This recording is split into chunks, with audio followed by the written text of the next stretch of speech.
Hey guys, so today we've got ourselves a couple of new Opera House nets. Now these are obviously good for Yabbies, shrimp, Murray crays. Apparently, I've never seen one in real life, but apparently they're good for them too.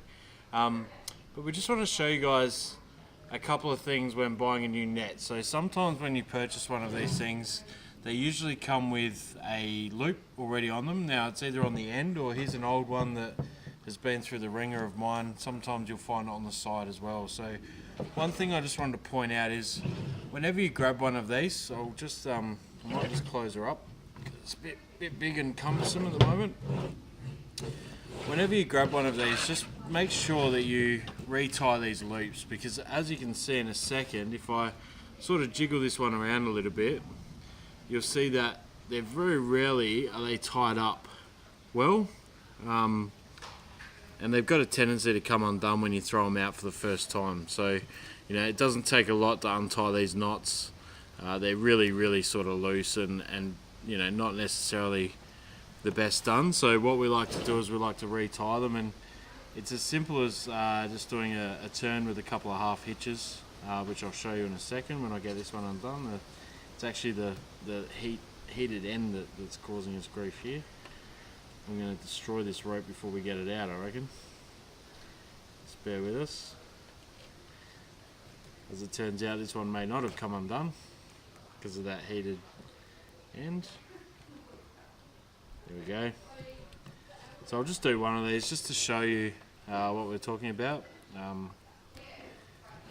Alright, so all you need to do really is you just do a loop around the pole.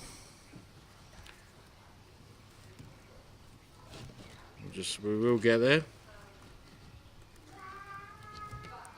Right, and then a couple of half hitches. So a half hitch is essentially going with your tag end, going around the rope and then just back into itself. Back into the loop again, just like this. So hopefully my hands are nice and clear.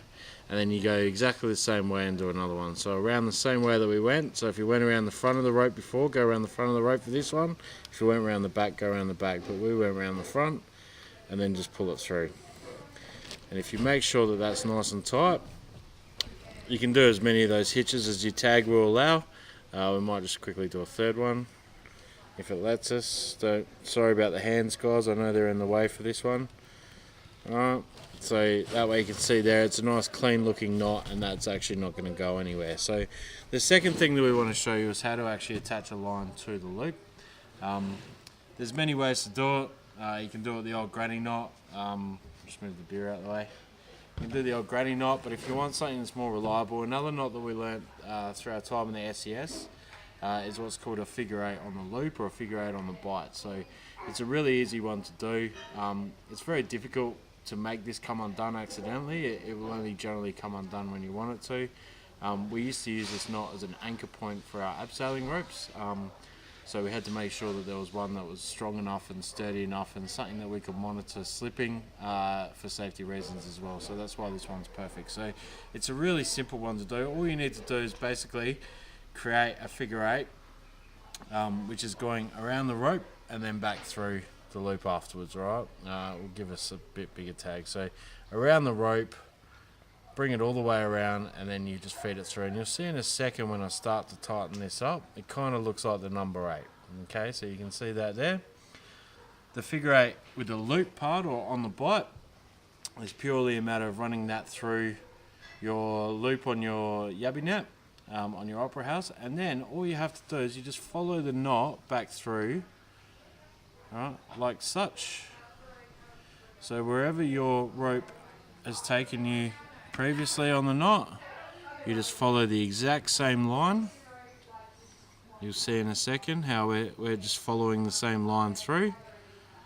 Alright, and then you just feed it back through the end and pull it tight. Don't mind the hands. And then you'll see that this will be almost a perfect figure eight once we pull it tight. So once we pull that tight, you can see there, it's a good looking knot. You can tell that that's not going to come undone in a hurry. If you find yourself with a long tag, just do a couple of those half hitches on the end as well, just to sort of neaten it up and give it a bit of extra strength. So hopefully that can help some of you guys out. I know a lot of you probably already know how to do this or something very similar, or you got you tried and tested, but we just believe in making sure that we try and help you guys as much as we can. So hopefully that's helped, and thanks for watching. We'll catch you next time.